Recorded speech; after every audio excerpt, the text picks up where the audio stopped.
Hello, in front of me I've got Nissan Qashqai. In this video I'll show you the secret B mode.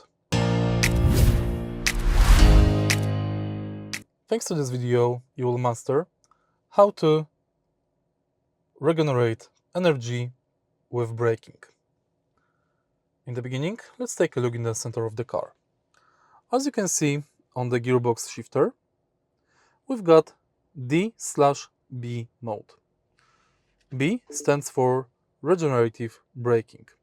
In order to enable it, press the shifter down to D and again press it down for B.